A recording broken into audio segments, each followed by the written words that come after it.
흔히들 아내를 얻으면 어머니를 잊는다는 말이 있죠.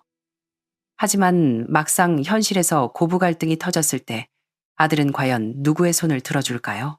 평생을 바쳐 집을 장만하고 아들을 키웠는데 그 아들 명의로 해준 집이 하루아침에 사돈 어른의 명의로 바뀌어 있다면 어떨까요? 게다가 아들이 불쑥 찾아와 합과 허를 요구하고 이를 거절하자 며느리가 대뜸 그럼 시부모님은 요양원으로 보내세요 라고 쏘아붙인다면요? 도대체 그들은 무슨 배짱으로 그런 막말을 내뱉는 걸까요? 아들의 집은 어떻게 사돈 명의로 넘어간 걸까요? 그리고 무엇보다 가족이라는 이름으로 모든 희생을 강요당할 때 한 어머니는 어떻게 자신의 노년의 존엄과 공간을 지켜낼 수 있었을까요? 오늘의 이야기를 시작해 보겠습니다. 제 이름은 김영자, 올해 62살입니다. 서울 은평구의 이 낡은 아파트에서 산 지도 어느덧 30년이 다 되어 가네요. 남편을 일찍 여의고 초등학교 교사로 일하며 하나뿐인 아들 민호를 키웠습니다. 제 평생의 소원은 그저 아들이 번듯하게 가정을 꾸리고 사는 모습을 보며 남은 여생을 평온하게 보내는 것이었습니다. 저는 그 소원을 이미 이뤘다고 생각했습니다. 그날 오후 초인종이 울리기 전까지는 말이죠. 그때 저는 부엌에서 약불에 삼계탕을 뭉근하게 끓이고 있었습니다. 몇 년 전 뇌졸중으로 쓰러져 거동이 불편하신 친정아버지와 심장이 좋지 않으신 친정어머니를 모시고 살고 있었거든요. 두 분 다 연로하셔서 제가 직접 수발을 드는 게 마음이 편했습니다. 현관문을 열고 아들 민호와 며느리 지은 가명이가 서 있는 걸 보고 처음엔 반가운 마음이 앞섰습니다. 워낙 바쁜 아이들이라 연락도 없이 오는 일이 드물었거든요. 어머, 웬일이니? 어서 들어와. 저는 웃으며 그들을 맞이하고 슬리퍼를 꺼내주려 몸을 돌렸습니다. 하지만 그들은 신발도 갈아 신지 않고 거실로 성큼성큼 들어오더군요. 며느리 지은이가 신은 뾰족한 하이힐 굽소리가 마룻바닥을 찍어 누를 때마다 제 가슴도 쿵쿵 찍히는 것 같았습니다. 민호는 어쩔 줄 몰라 하며 손을 비비적거리고 제 눈을 피했습니다. 반면 며느리는 거실 소파 정중앙에 털썩 주저앉더군요. 엄마! 민호의 목소리가 기어들어갔습니다. 드릴 말씀이 있어요. 저는 미지근한 물 2잔을 탁자에 놓으며 물었습니다. 무슨 일이니? 뜸들이지 말고 말해봐. 며느리 지은이가 곁눈질로 저를 힐끔 보더니 대수롭지 않다는 듯 말했습니다. 별일 아니에요. 그냥 민호 씨가 부천 아파트 명의를 저희 친정엄마 앞으로 넘겼거든요. 물을 따르던 제 손이 공중에서 멈췄습니다. 귀에서 삐 하는 이명이 들리는 듯 했습니다. 뭐라고? 목구멍에서 쉰 소리가 억지로 삐져나왔습니다. 부천 그 집을 장모님께 드렸다고 민호가 고개를 푹 숙인 채 모기만한 목소리로 중얼거렸습니다. 그게 지은이네 어머니가 예전 집은 낡아서 몸이 아프시다고 지은이가 너무 속상해하니까 어차피 그 집은 지은이랑 살려고 산 거니까 그냥 장모님 편하게 사시라고 명의를 옮겼어요. 명의를 넘겼다고.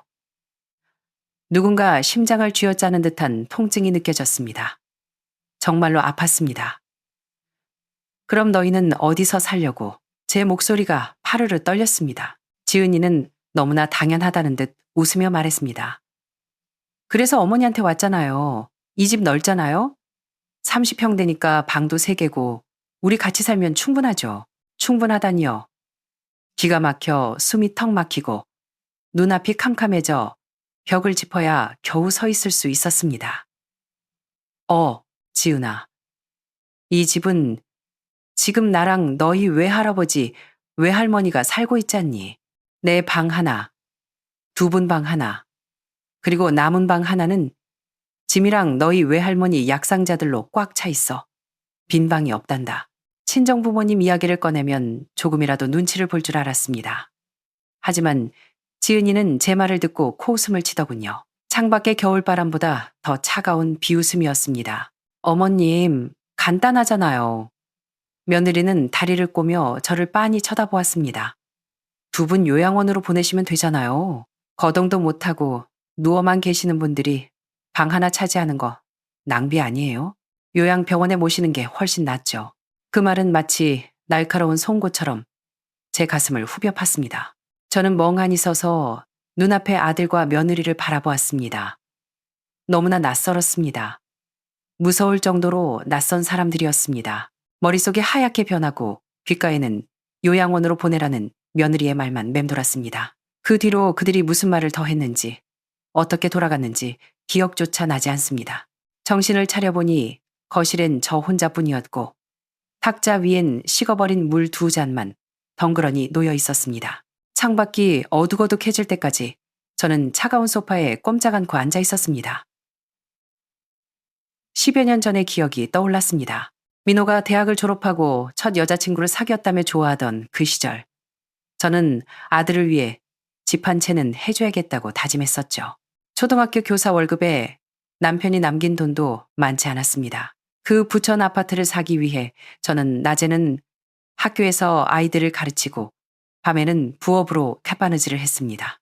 동료 교사들이 방학 때 해외여행을 가고 맛집을 다닐 때 저는 웃으며 고개를 저었습니다. 농부가 씨앗을 모으듯 한 푼, 2푼 통장에 저축했습니다. 그렇게 몇 년을 모으고 친척들에게 돈을 빌려 겨우겨우 마련한 그 양지 바른 아파트였습니다. 등기권리증에 김민호 3글자가 찍히던 날, 저는 평생의 고생을 보상받는 기분이었습니다. 집 열쇠를 건네며 딱 한마디 했습니다. 민호야, 이건 네 종잣돈이다. 나중에 결혼하면 처자식 고생시키지 말고 잘 살아라. 그런데 그 뿌리를 아들이 제 손으로 뽑아 남에게 줘버린 겁니다. 그리고 평생 헌신한 저와 병든 노부모는 며느리 눈에 그저 공간만 차지하는 짐짝이 되어버린 것이죠. 부엌의 삼계탕 냄비는 언제 불이 꺼졌는지 싸늘하게 식어 있었고 집안에는 냉기만 가득했습니다. 참았던 눈물이 툭 하고 떨어졌습니다. 그날 밤 저는 한숨도 자지 못했습니다. 뜬 눈으로 밤을 지새우며 어둠이 물러가고 희미한 새벽빛이 스며드는 것을 지켜보았습니다. 날은 밝았지만 제 마음은 여전히 칠흑 같은 어둠 속이었습니다. 어떻게 해야 할지 몰랐습니다. 머릿속은 온통 비겁했던 민호의 표정과 요양원으로 보내라던 지은이의 목소리로 꽉 차 있었습니다. 부모님 아침을 챙겨드리고 약을 드리는 둥 마는 둥 하고 다시 소파에 앉아 있는데 휴대전화가 울렸습니다. 미경 가명이었습니다. 제 평생의 단짝 친구이자 같은 학교에서 퇴직한 동료죠. 전화를 받으며 애써 목소리를 가다듬었습니다. 미경아.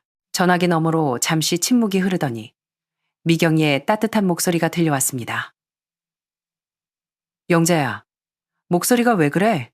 감기 걸렸어. 그 한마디에 둑이 무너진 듯 울음이 터져 나왔습니다. 저는 어제 있었던 일을 두서없이 울먹이며 털어놓았습니다. 한참을 울고 나서야 미경이가 차분하게 말했습니다. 영자야, 지금 집에 있지? 내가 금방 갈게. 30분 뒤 미경이는 제가 좋아하는 붕어빵 한 봉지를 들고 나타났습니다. 그녀는 아무 말 없이 식은 물잔을 치우고 따뜻한 차를 새로 우려주었습니다. 찻잔의 온기가 손바닥을 타고 전해지자 마음이 조금 진정되었습니다. 영자야, 그래서 어떻게 할 생각이야? 저는 고개를 저었습니다. 모르겠어. 정말 모르겠어. 미경아, 내가 뭘 잘못한 걸까? 오냐오냐 키워서 애를 망친 걸까? 미경이는 제 손을 꼭 잡으며 말했습니다. 지금은 자책할 때가 아니야. 자책한다고 집이 돌아오는 것도 아니고 우린 이제 어떻게 할지 방법을 찾아야 해. 진명이는 이미 넘어갔고 엎질러진 물인데 어쩌겠어. 아들 부부랑 싸울 수도 없고 집안 망신인데 소문나면 나만 우습게 되지 않겠니? 이건 진심이었습니다. 평생 가와만사성을 믿고 살아온 저로서는 자식과 싸우는 게 두려웠습니다. 하지만 미경이는 단호하게 고개를 저었습니다. 영자야, 내 말 잘 들어. 이건 집안 망신 문제가 아니야. 걔들이 오늘 너희 부모님을 요양원에 보내라고 했지? 그럼 내일은 돈 때문에 너까지 길거리로 내쫓지 않으리란 보장이 어디 있어. 찬물을 끼얹은 듯 정신이 번쩍 들었습니다. 저는 서운함에만 빠져 있었지. 그 뒤에 도살인 위험은 생각지도 못했던 겁니다. 일단 흥분하지 말고 침착하자. 그렇다고 시장통 싸움꾼처럼 굴 수도 없잖아. 우리 우아하게 법대로 하자. 구청에 가면 무료 법률 상담해주는 변호사들이 있어 내일 당장 같이 가보자. 법률 상담. 저는 멍해졌습니다. 평생 법 없이도 살 사람이라는 소리를 듣던 제가 아들을 상대로 법을 논해야 한다니요. 그래도 내 배 아파 낳은 자식인데 미경이는 안타까운 눈빛으로 저를 보며 떼끼를 박았습니다. 상담받는다고 당장 고소하는 거 아니야. 그냥 엄마로서 네 권리가 뭔지, 널 지킬 무기가 뭔지 알아보자는 거야. 그리고 영자야, 이건 이기고 지는 싸움이 아니야. 어쩌면 네 아들에게 가르치는 인생의 마지막 수업일 수도 있어. 무엇이 옳고 그른지 가르쳐야지. 때로는 매를 드는 게 진짜 사랑일 수도 있어. 인생의 마지막 수업. 그 말이 가슴에 꽂혔습니다. 40년간 수많은 아이에게 정직과 양심을 가르쳤으면서 정작 내 아들에겐 제대로 가르치지 못한 것 같았습니다. 한참을 침묵한 끝에 저는 고개를 들었습니다. 그래, 미경아. 내일 같이 가자. 그것이 폭풍우 속에서 제가 내디딘 첫걸음이었습니다. 수요일 오후, 미경이와 함께 구청을 찾았습니다. 안경을 쓴 앳된 인상의 변호사는 제 이야기를 끝까지 듣고는 조심스럽게 조언했습니다. 선생님, 바로 소송으로 가면 시간도 오래 걸리고 감정도 상합니다. 먼저 조정을 신청해 보시는 게 어떨까요? 통장 지역 대표님 같은 분을 중재자로 모시고 대화를 시도해 보세요. 제3자가 있으면 말이 통할 수도 있습니다. 일말의 희망이 생겼습니다. 혹시 민호가 처가 식구들 등살에 잠시 판단력을 잃은 건 아닐까? 누군가 따끔하게 충고해주면 정신을 차리지 않을까? 저는 용기를 내어 우리 동네 통장님을 찾아갔습니다. 동네에서 10수년 봉사해 오신 덕망 있는 분이라 흔쾌히 도와주시겠다고 하셨습니다. 주말 오후 주민센터 회의실. 저는 심장이 터질 것 같아 일찌감치 도착해 기다렸습니다. 민호가 들어오면 엄마, 내가 잘못했어요 라고 하길 기대하면서요. 하지만 문이 열리고 들어온 건 민호와 며느리, 그리고 사돈 박순자 가명이었습니다. 사돈은 들어오자마자 인사도 없이 의자를 빼고 앉았고 며느리는 짜증 가득한 얼굴이었습니다. 민호는 죄인처럼 고개만 숙이고 있었죠. 통장님이 먼저 입을 뗐습니다. 오늘 모인 건 김 선생님 댁집 문제 때문입니다. 민호군, 어머니가 평생 고생해서 마련해준 신혼집을 상의도 없이 장모님께 넘기는 건 도의적으로 맞지 않지 않나. 민호의 얼굴이 벌개졌지만 입을 떼지는 못했습니다. 그때 사돈 박순자가 끼어들었습니다. 통장님, 말씀이 지나치시네. 신혼집이라뇨? 내 딸 지은이가 시집갔으면 그 집 식구 된 거 아닙니까? 시어머니가 며느리한테 보장 하나 해주는 게 당연한 거지. 그게 뭐 그리 대수라고. 그리고 명의가 나한테 왔다고 남한테 간 것도 아니고. 어차피 나 죽으면 내 딸한테 갈 건데 뭐가 문제예요. 저는 손이 부들부들 떨렸습니다. 이렇게 뻔뻔한 논리는 들어본 적이 없었습니다. 저는 탁자 아래에서 몰래 휴대전화 녹음 버튼을 눌렀습니다. 변호사가 알려준 대로 만약을 대비해서요. 며느리도 거들었습니다. 맞아요. 그리고 저희 지금 갈 데 없어서 시어머니 모시고 살겠다는데 그게 효도지 뭐예요. 어머니는 빈방 하나 지키겠다고 아픈 친정부모 끼고 살면서 자식 내외는 길바닥에 나앉으라는 거예요? 엄마 노릇이 그래요. 지은아, 제가 참다 못해 소리쳤습니다. 너희 외할아버지, 외할머니가 어떻게 남이야? 날 낳아준 부모님이다. 아, 됐어요. 민호가 드디어 입을 열었지만 그건 저를 막기 위해서였습니다. 엄마, 그만하세요. 장모님이나 지은이도 아기가 있어서 그런 거 아니잖아요. 아기가 없다니. 저는 바닥 모를 절망을 느꼈습니다. 저렇게 새떼없는 아들을 보며 마지막 기대마저 와르르 무너져 내렸습니다. 사돈은 책상을 탁 치며 일어났습니다. 난 모르겠고 내 딸 데려갔으면 책임지는 게 당연하지. 진명이는 이미 내 거니까 딴소리들 마시오. 애들 살 곳은 시어미가 알아서 해결해야지. 아들 낳아놨으면 그 정도는 해야 하는 거 아니오? 가자. 그들은 바람처럼 사라졌습니다. 텅 빈 회의실에는 저와 통장님, 그리고 차가운 침묵만이 남았습니다. 선생님, 죄송합니다. 말이 안 통하네요. 통장님이 난처한 표정으로 말했습니다. 아니에요, 통장님. 제가 자식을 잘못 키운 탓입니다. 저는 녹음기를 껐습니다. 그 안에는 그들의 표독스러운 목소리가 고스란히 담겨 있었습니다. 찢어진 가슴으로 얻어낸 첫 번째 증거였습니다. 조정이 실패하고 며칠 뒤 저는 그들이 잠잠해진 줄 알았습니다. 하지만 그건 더 큰 폭풍의 전조였습니다. 어느 날 오후 베란다에서 난초에 물을 주고 있는데 옛 동료 최 선생님에게 전화가 왔습니다. 여보세요? 최 선생, 오랜만이에요. 하지만 수학이 넘어 최 선생님의 목소리는 심상치 않았습니다. 김 선생님, 혹시 며느리랑 무슨 일 있어요? 가슴이 철렁 내려앉았습니다. 왜? 왜요? 무슨 일인데? 오늘 점심때 며느리가 학교 교무실에 찾아왔어요.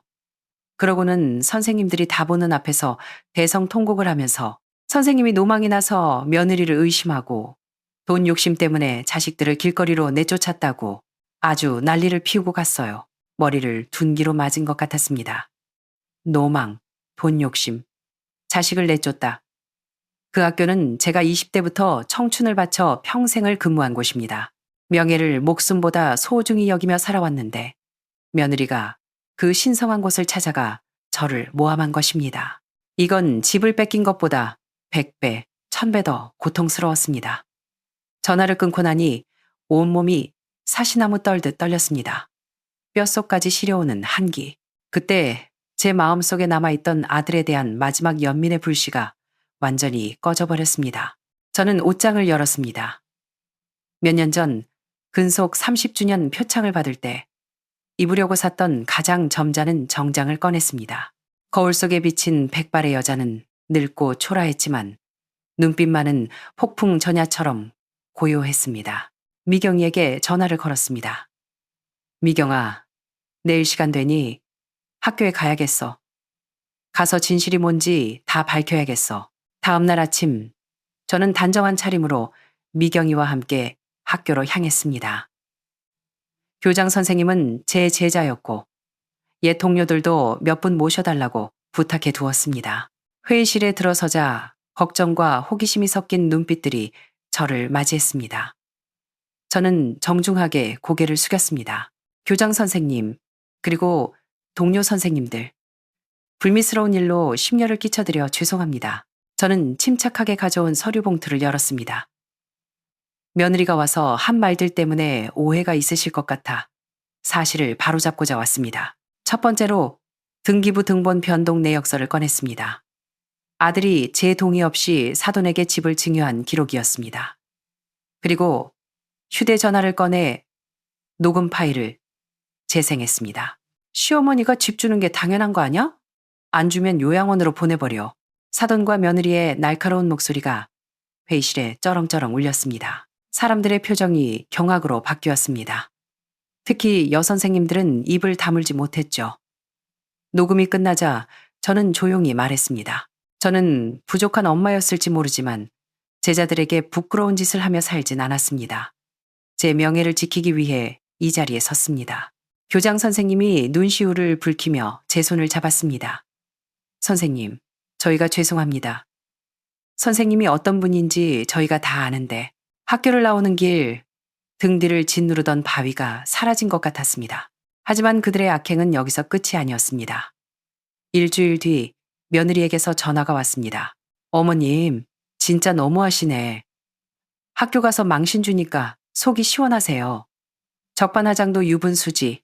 며느리는 고래고래 소리를 질렀습니다. 사실을 말했을 뿐이다. 제가 대꾸했습니다. 두고 보세요. 집은 절대 못 돌려드려요. 계속 이러면 매일 집 앞에 찾아가서 들어놓을 거예요. 전화를 끊으려는데 수화기 너머로 민호가 며느리를 말리는 소리가 들렸습니다. 그리고 제 귀를 의심케 하는 한마디가 들려왔습니다. 아유, 그만해. 어차피 엄마 늙어서 그 많은 돈 다 쓰지도 못해. 그냥 둬. 돈을 다 쓰지도 못해. 그 돈은 제 퇴직금이었습니다. 분필 가루 마시며 40년 동안 모은 내 부모님 병원비이자 내 노후의 생명줄이었습니다. 아들에겐 그저 쓰다 남을 돈으로 보였던 겁니다. 그 순간 휴대전화 문자가 딩동 하고 울렸습니다. 오은행 출금 안내 이영영원 받는 분 박순자. 심장이 멈추는 것 같았습니다.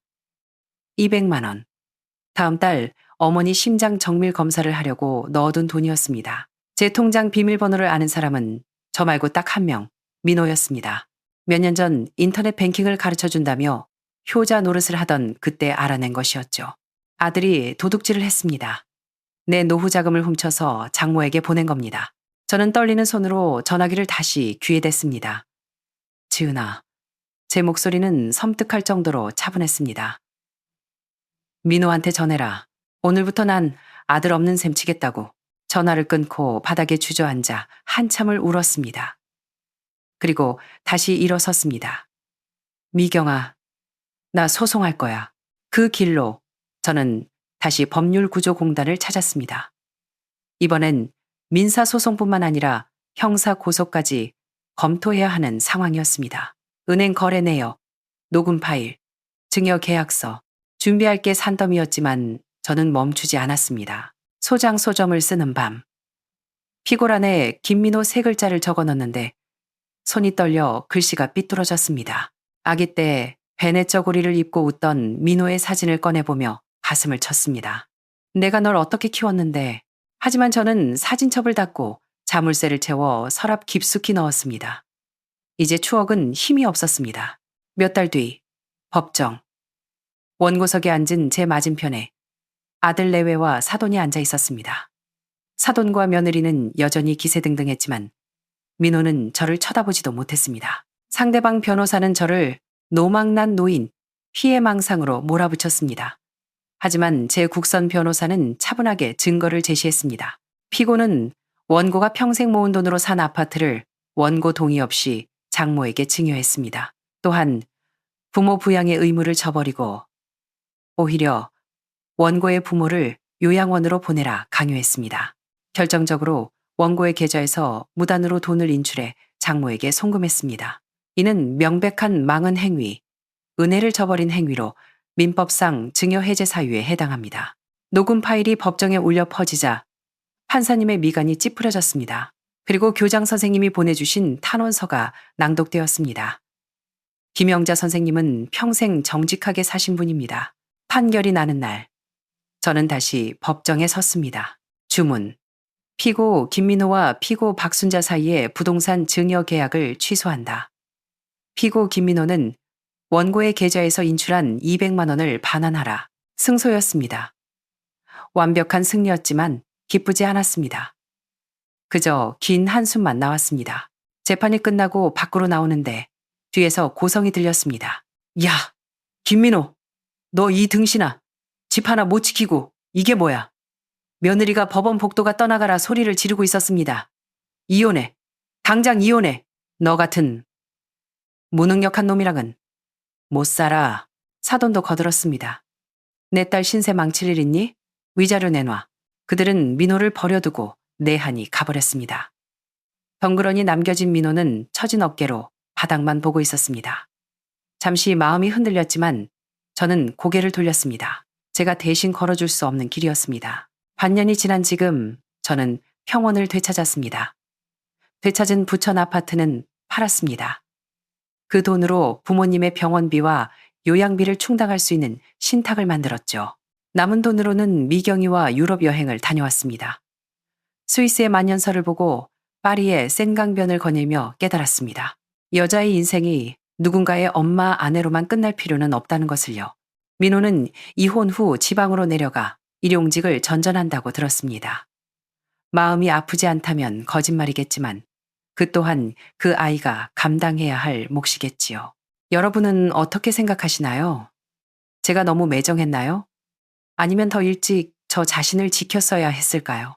비슷한 상황에 처한 분들이 계신다면 제 이야기가 작은 용기가 되었으면 좋겠습니다. 댓글로 여러분의 생각을 들려주세요. 우리가 서로를 위로하고 지혜를 나누는 공간이 되었으면 합니다. 오늘 영상이 도움이 되셨다면 구독과 좋아요 부탁드립니다. 감사합니다. 5년 전 3월 15일경 제가 이 집에서 남편 유품인 금반지를 잃어버렸습니다. 저기 사돈 귀에 있는 귀걸이 그리고 며느리의 과거 금은방 거래 내역 좀 확인해 주십시오. 지훈이는 에이 설마요 엄마라며 손사래를 쳤지만 혜진이와 사돈의 눈동자는 공포로 흔들렸습니다. 베테랑인 박 형사는 그 찰나의 흔들림을 놓치지 않았습니다. 5년 전이라 금은방 매입장부는 의무 보관 기간이 있으니 조회해보죠. 불과 2시간 만에 결과가 나왔습니다. 5년 전 3월 18일 김혜진 씨가 종로의 한 금은방에서 복부자가 새겨진 남자 금반지 3돈을 매도하고 그 자리에서 추가금을 내고 금귀걸이 한 쌍으로 교환해간 기록이 있네요. 박 형사가 사돈의 귀걸이를 가리켰습니다. 저거군요. 사돈은 다리에 힘이 풀려 바닥에 주저앉았습니다. 혜진이는 고개를 들지 못했습니다. 제 남편의 유품을 훔쳐서 녹여 자기 엄마 귀걸이로 만들어줬다니. 인간이 할 짓이 아니었습니다. 어머님, 잘못했어요. 한 번만 용서해 주세요. 혜진이 전과자 되면 우리 준서 얼굴 어떻게 봐요? 지훈이가 제 바지가랑이를 잡고 빌었습니다.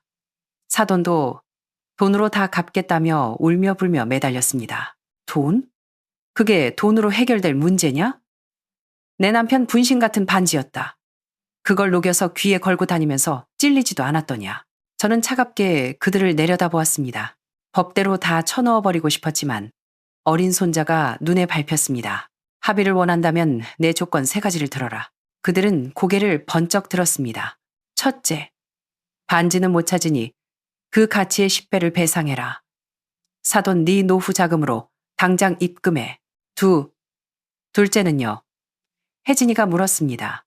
자필 반성문 써라. 네가 무슨 짓을 했는지 상세하게 적어. 나중에 또 딴소리하면 이걸로 증거 삼겠다. 셋째, 저는 아들을 보며 말했습니다. 너희와는 오늘부로 끝이다. 다시는 나를 찾아오지 마라. 내 집은 도둑과 그 공범을 들이지 않는다. 그날 경찰서에서 합의금 입금과 반성문을 받고 저는 뒤도 안 돌아보고 부산으로 내려왔습니다. 몇 달 뒤 지훈이가 부산집 대문 앞에 찾아왔습니다. 초췌한 몰골로 무릎을 꿇고 빌더군요. 엄마, 제가 잘못했어요. 혜진이도 반성하고 있어요. 한 번만 문 좀 열어주세요. 저는 대문 안에서 차갑게 말했습니다. 돌아가라. 그리고 내가 마지막으로 충고 하나 하마. 집안에 도둑이 있으면 막기 힘들다. 네 아내는 시어머니 물건도 2번이나 훔친 사람이다. 내 통장은 무사할 것 같냐? 가서 네 재산이나 잘 확인해봐라. 저는 대문을 닫아 걸었습니다. 나중에 들리는 소문에 의하면 제 말이 씨가 되어 지훈이가 뒤늦게 통장을 확인해봤더니 혜진이가 이미 남편 몰래 친정으로 돈을 빼돌리고 보험을 들어놓은 게 들통나 이혼 소송 중이라고 하더군요. 저는 이제 제 노후 자금을 모두 유산 신탁에 맡겼습니다. 제가 죽은 뒤에야, 그리고 불효하지 않았다는 게 증명되어야만 아들이 상속받을 수 있도록 법적 장치를 해두었습니다. 너무 매정하다고요? 아니요. 이건 냉철한 겁니다. 노년의 쥔도는 자존심이자 나를 지키는 마지막 방패입니다. 심지어 자식이라 할지라도 돈 앞에서는 언제든 돌변할 수 있다는 것을 뼈저리게 배웠으니까요. 여러분은 어떻게 생각하십니까? 내 피부치라고 무조건 믿는 게 맞을까요? 아니면 저처럼 끝까지 의심하고 나 자신을 지키는 게 맞을까요? 오늘의 이야기 여기서 마치겠습니다. 감사합니다. 저는 그녀의 손에서 서류를 낚아채며 말했습니다. 이건 제가 보관하죠. 방영선이 마지막 지푸라기라도 잡는 심정으로 매달렸습니다. 오해하세요? 이건 보험 서류예요. 나중에 사모님 혼자 힘드실까봐 석진방이 입을 움직여 시끄러워 라고 하려 했지만 말이 뭉개졌습니다. 방영선이 서류를 뺏으려 했지만 저는 이미 가방 속에 집어넣은 뒤였습니다. 제가 앞을 막아서자 그녀는 뒤로 주춤했습니다. 지금 젓가락질도 못하는 사람한테 무슨 사인을 시켜요? 국그릇이라도 제대로 들 수 있을 때 하라고 하세요. 그녀의 얼굴이 울상이 되었습니다. 하지만 우리 우진이 몫으로 된 오피스텔은 건드리면 안 되잖아요. 저는 처음으로 그녀를 정면으로 노려보았습니다. 우리? 누가 우리입니까? 그녀는 말문이 막혀 뻐끔거렸습니다. 방영선 씨. 법적으로 배우자는 접니다. 이 사람이 심신미약 상태에서 서명한 문서는 법적 효력이 없어요. 저 바보 아닙니다. 변호사 다 선임했어요. 지금 이거 가져가면 사문서 위조랑 사기 미수로 고소할 겁니다. 해보실래요? 제 기세에 눌린 그녀는 뒷걸음질 쳤습니다. 저는 더 이상 대꾸하지 않고 석진방의 팔을 잡고 일으켜 병실로 끌고 갔습니다. 방영선은 복도 코너에 숨어있던 아들 우진이를 데리고 도망치듯 사라졌습니다. 저녁 5시가 넘어 딸 여운이가 퇴근길에 손자 준서를 데리고 왔습니다. 할머니, 저 왔어요. 준서의 맑은 목소리가 병실을 채웠습니다. 저는 아이를 안치고 학교 얘기를 하려 했지만 아이는 금세 지루해했습니다. 할머니, 저 복도 나가서 놀아도 돼요? 여기 너무 답답해요. 저는 고개를 끄덕였습니다. 여운이가 신신당부했습니다.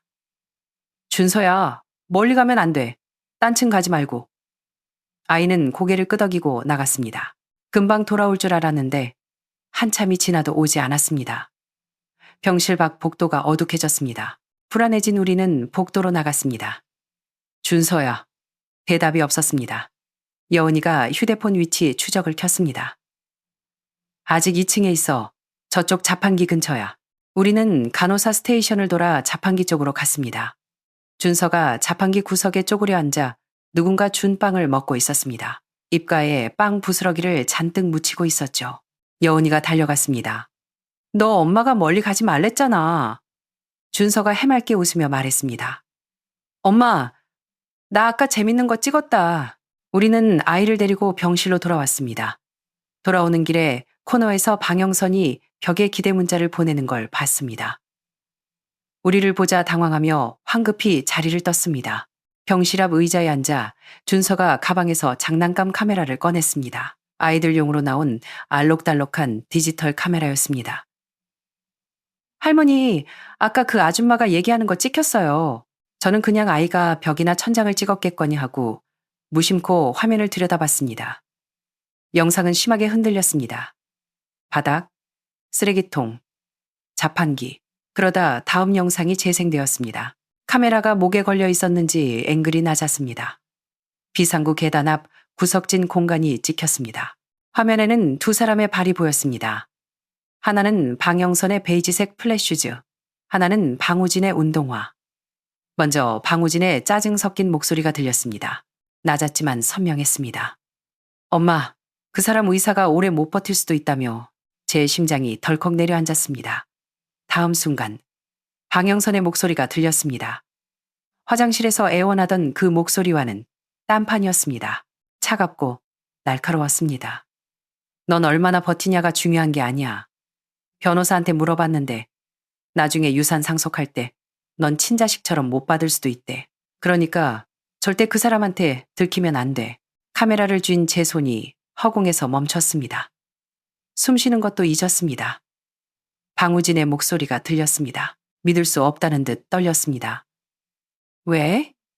내가 그 사람 아들이 아니라고. 세상이 일시 정지된 것 같았습니다. 병원 바닥에 무늬만 눈에 들어왔습니다. 그리고 방영선의 결정적인 한마디가 칼날처럼 떨어졌습니다. 우진아, 넌 그 사람 핏줄 아니야. 그때 내가 그냥 그 사람 성색만 빌린 거야. 어차피 그 사람은 의심도 안 했어. 우리 모자 먹고 살려면 어쩔 수 없었어. 저는 숨을 멈췄습니다. 30년 동안 완벽한 아빠 노릇을 했던 그 남자. 그 남자가 애지중지하며 제 앞에서 떵떵거리게 만들었던 그 아들이 자기 핏줄이 아니었다니. 병상에서 자고 있는 석진방을 봤습니다. 꿈속에서도 허망한 명예와 가족을 쫓고 있을 그 미간의 주름. 하늘이시여, 이게 당신이 내린 벌입니까? 너무 잔혹해서 저조차 허탈해지는 그런 벌입니까? 저는 밤새 그 카메라를 손에 쥐고 있었습니다. 새벽 2시 링거방울 소리만 들리는 병실에서 석진방은 악몽을 꾸는지 끙끙거렸습니다. 새벽 5시 동이 트자 저는 카메라를 켜고 재생 모드로 맞춘 뒤 그의 베개 옆에 살며시 놓았습니다. 그가 눈을 뜨고 저를 멍하니 쳐다봤습니다. 저는 말없이 재생 버튼을 누르고 볼륨을 최대로 키웠습니다. 우진아, 넌 그 사람 핏줄 아니야. 방영선의 목소리가 고요한 병실에 울려 퍼졌습니다. 석진방은 감전된 사람처럼 격렬하게 떨었습니다. 마비되지 않은 한 손으로 미친 듯이 카메라를 잡으려 했지만 손이 헛돌아 잡히지 않았습니다. 입에서는 짐승 같은 울음소리만 새어나왔습니다. 아, 아냐. 그는 침대에서 굴러 떨어졌습니다. 쿵 하고 무릎이 바닥에 찍히는 소리가 났습니다. 그는 제 발치에 무릎을 꿇고 늙은 어린아이처럼 엉엉 소리내어 울었습니다. 위엄도 자존심도 없는 처절한 붕괴였습니다. 30년의 헌신, 30년의 착각이 한순간에 조롱거리가 된 것입니다.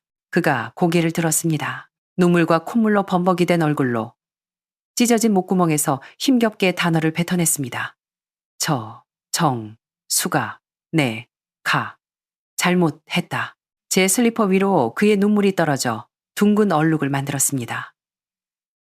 저는 아프지도 않았고 승리감도 없었습니다.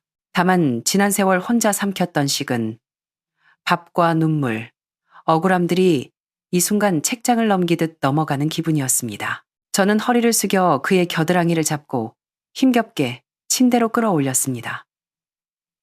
진방 씨, 우리 둘 다 늙었어요. 이제 그만합시다. 이건 용서가 아닙니다. 방관입니다. 저는 가방에서 방영선이 내밀었던 그 재산 포기 각서와 류 변호사가 작성한 이혼 소송 서류를 꺼냈습니다. 재산은 당신이 알아서 해요. 그 여자랑 어떻게 끝낼지도 당신 몫이에요. 하지만 난 더 이상 당신 짐 안 져요. 저는 또박또박 말했습니다. 지난 40년 난 석삼으로 최선을 다했어요. 남은 인생은 임정숙으로 살 겁니다. 그 말에 그는 척추가 뽑힌 사람처럼 침대에 무너져 내렸습니다. 해질 무렵 저는 간병인에게 인수인계를 마치고 열쇠와 자료를 넘겼습니다. 마지막으로 그를 보았습니다. 그는 침대에 앉아 비바람 맞은 창문처럼 느란 눈으로 허공을 보고 있었습니다. 저는 뒤돌아보지 않고 문을 닫았습니다. 탈그락, 그 작은 소리가 우리 40년 결혼 생활의 마침표를 찍는 소리 같았습니다. 이제 그를 돌보는 건 제가 아닙니다. 저는 도망치는 게 아니라 더 이상 그의 인생에 끌려다니지 않기를 선택한 것입니다. 석진방은 병원에 한 달 더 머물렀습니다. 퇴원 후 가끔 저에게 전화를 걸어왔습니다. 처음엔 액정에 뜬 익숙한 이름을 쳐다보다 받지 않았습니다. 두 번째 전화가 왔을 때 저는 번호를 삭제했습니다. 미워서가 아닙니다. 깨끗해지기 위해서입니다. 그는 여전히 그 병실, 그 침대, 그가 만든 거짓된 과거 속에 남아서 후회하고 있겠죠. 하지만 저는 그 어두운 복도를 걸어 나와 딸 여은이네 집에 환한 주방으로 들어왔습니다. 하얀 접시 위로 햇살이 쏟아집니다. 처음으로 그 빛이 눈부시지 않고 따뜻하다고 느꼈습니다. 주방에는 보글거리는 찌개 냄새와 밥 짓는 향기가 가득합니다. 손자 준서가 제 무릎에 앉아 동화책을 읽어달라고 조릅니다. 할머니, 이것 또 읽어줘요. 그 순간 깨달았습니다. 집이란 결혼 증명서도 한 이불 덮는 것도 그 큰 아파트도 아니라는 걸요. 집은 누군가 나를 위해 따뜻한 자리를 비워두는 곳입니다. 제가 살았던 그 큰 집은 그저 메아리만 울리는 동굴이었습니다. 용서는 그를 위해서가 아니라 저를 위해서 하는 겁니다. 더 이상 무거운 과거를 등에 지고 걷지 않기 위해서요. 어느 날 저녁, 여은이네 베란다에서 노을이 붉게 물드는 하늘을 보았습니다. 바람이 불어왔습니다. 문득 이런 말이 떠오르더군요. 나는 진 게 아니다. 더 이상 이기려고 애쓰지 않기를 선택했을 뿐이다. 무대의 불은 꺼졌지만 제 마음의 불은 켜졌습니다. 썰물이 빠져나간 뒤 그는 홀로 텅 빈 메아리를 듣고 있겠지만 저 임정숙은 드디어 소스로 올라왔습니다. 정숙님의 이 40년에 걸친 긴 이야기 어떻게 들으셨나요? 갑작스러운 뇌졸중은 마치 거울처럼 결혼 생활의 가장 추악한 배신과 깊은 계산, 거짓말을 비추어냈습니다. 여러분은 이 결말을 어떻게 보십니까? 정숙님의 마지막 선택은 냉정함을 되찾은 해방일까요? 아니면 또 다른 형태의 슬픔일까요? 남편의 번호를 지우며 미움이 아니라 깨끗함이라고 말했을 때 그 평온함 뒤에는 얼마나 많은 아픔이 숨어 있었을까요? 여러분의 생각이 궁금합니다. 이 숨막히는 관계에서 진짜 결정적인 순간은 언제였을까요? 남편의 이기심? 상간녀의 탐욕? 아니면 정숙님의 40년 침묵? 배신 앞에서 우리는 참아야 할까요? 아니면 정숙님처럼 침묵 속에서 힘을 길러 마지막 정산을 준비해야 할까요? 댓글로 여러분의 생각과 경험을 나눠주세요. 타인의 삶을 통해 우리 인생을 돌아보는 시간이 되었으면 합니다. 오늘 이야기가 마음에 닿으셨다면 구독과 좋아요 부탁드립니다. 저는 다음 사연으로 찾아오겠습니다. 감사합니다.